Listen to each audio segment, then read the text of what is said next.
Доброй ночи, уважаемые коллеги, дамы и господа. Два слова скажу о том, о чем мы договорились с коллегами. Первое, это касается исполнения Минских соглашений. Все участники сегодняшней встречи подтвердили, что в основе должны лежать Минские соглашения, и все подтвердили свою приверженность этим договоренностям. Первое.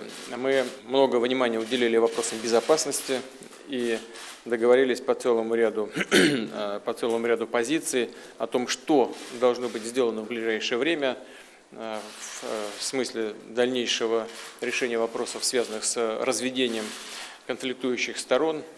Договорились, что мы продолжим выбор тех точек и тех мест на территории, где можно будет продолжить эту работу. В двух местах этот отвод уже состоялся. Подтвердили, что мы готовы расширить миссию ОБСЕ в зоне отвода и в пунктах хранения тяжелой техники. Мы подтвердили, что продолжим работу совместную на политическом треке, в том числе в плане окончательных договоренностей по порядке имплементации и введения в действие договора о особом статусе в отдельных районах Луганской и Донецкой области, в Луганской Народной Республике и в Донецкой Народной Республике. Ну и определились с некоторыми, к сожалению, только с некоторыми вопросами гуманитарного характера. К сожалению, здесь многого добиться не удалось, но выразили готовность решать вопросы гуманитарного характера.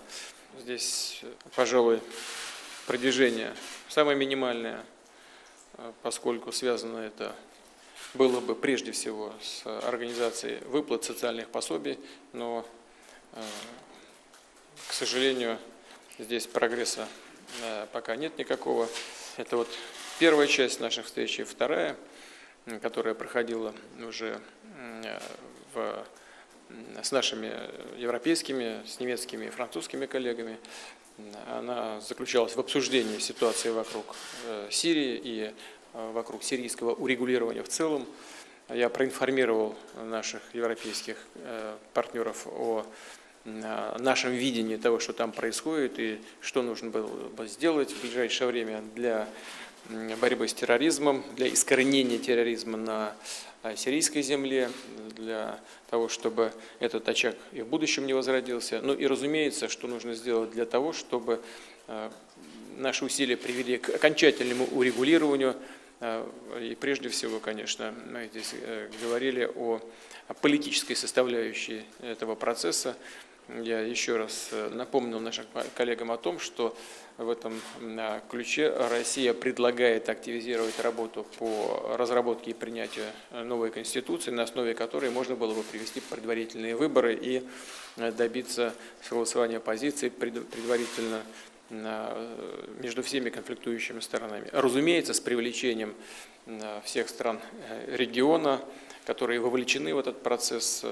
Мы проинформировали также о нашем намерении российской стороны продлить, насколько это будет возможно, исходя из реально складывающейся ситуации на территории, продлить паузу в нанесении авиационных ударов.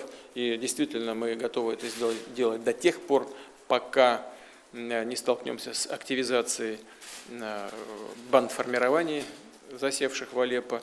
Ну и рассчитываем на то, что наши партнеры, прежде всего американские партнеры, сделают все, что они обещали до сих пор по разведению террористов Джабхат ан-Нусры и же с ними таких же террористических организаций от так называемой здоровой части оппозиции, чтобы нам было понятно, как мы можем вместе дальше продолжать совместную работу. Вот примерно то, вокруг чего шли наши сегодняшние дискуссии и то, о чем нам удалось договориться. Я думаю, что вам тоже пора уже отдыхать или до дома добираться. Спасибо вам большое за совместную работу. Всего хорошего. Доброй ночи.